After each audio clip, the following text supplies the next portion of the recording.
It is kind of chilly and damp out here today, and I'm thinking I should have worn a hat. But on the plus side, it means I've got just about the entire garden to myself, except for the maintenance workers. Anyways, I want to step back a little bit in Joshua and look at Rahab and the two spies. And I'm going to read first from Joshua chapter 6, verses 21 to 25.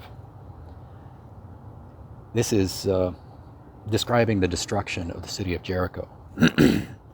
And they utterly destroyed all that was in the city, both man and woman, young and old, ox and sheep and donkey, with the edge of the sword. But Joshua had said to the two men who had spied out the country, "Go into the harlot's house, and from there bring out the woman and all that she has, as you swore to her." And the young men who had been spies went in and brought out Rahab, her father, her mother, her brothers, and all that she had. So they brought out all her relatives and left them outside the camp of Israel. And they burned the city and all that was in it with fire. Only the silver and gold and the vessels of bronze and iron they put into the treasury of the house of the Lord. And Joshua spared Rahab the harlot, her father's household, and all that she had. So she dwells in Israel to this day, because she hid the messengers whom Joshua sent to spy out Jericho. Now remember, we just read about about Achan, and the explicit orders that Joshua had given not to take any of the silver or gold or spare anybody from Jericho, and how Achan and his entire family were wiped out because they ignored his instructions. But here we have the two spies and Joshua also violating Joshua's explicit instructions. He had said not to spare anybody, but he spared Rahab and her family. So what exactly is the difference? The difference is that, first, the two spies were acting as agents of Joshua when they made this agreement with Rahab to spare her and her family. And they didn't do it out of rebellion or greed. They were acting within the spirit of the agency, within the spirit of the commission that Joshua had given them. Although he didn't tell them to make any agreements or to make provisions for the invasion, he told them just to spy out the land. He did tell them they knew who Joshua was, and they knew his character, and they knew who God was. And they knew that more than anything, God wanted faithfulness. And Rahab demonstrated that. She demonstrated that she believed in Israel's Savior. And she made this agreement in humility, not in pride, and they accepted it in humility. They weren't looking for anything for themselves. They were looking out for the good of the entire nation.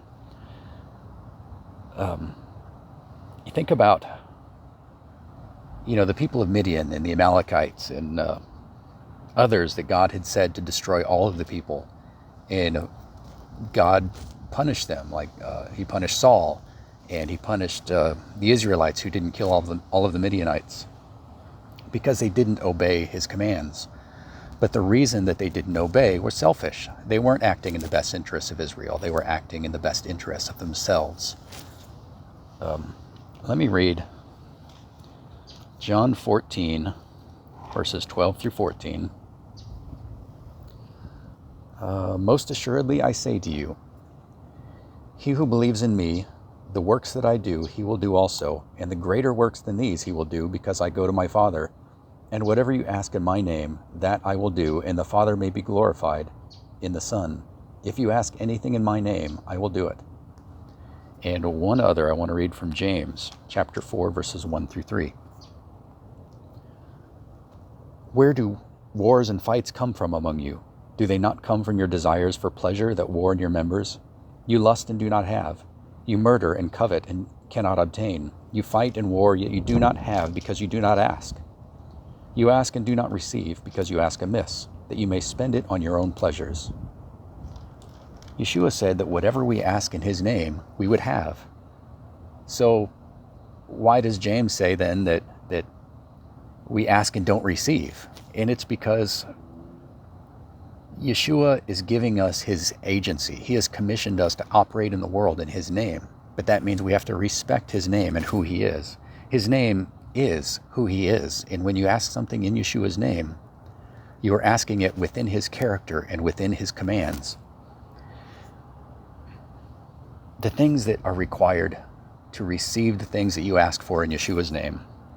First, you must really believe in Israel's Messiah, in the Savior of Israel, the King Yeshua. You must believe in his mission.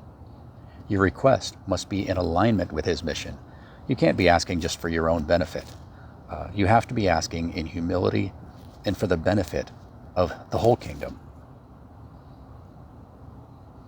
So that's the big difference between Achan and the two spies. Why Achan's wasn't granted an exception to the rules, and the two spies were, because the exception that they asked was within the character of the commission they were given by God and Joshua.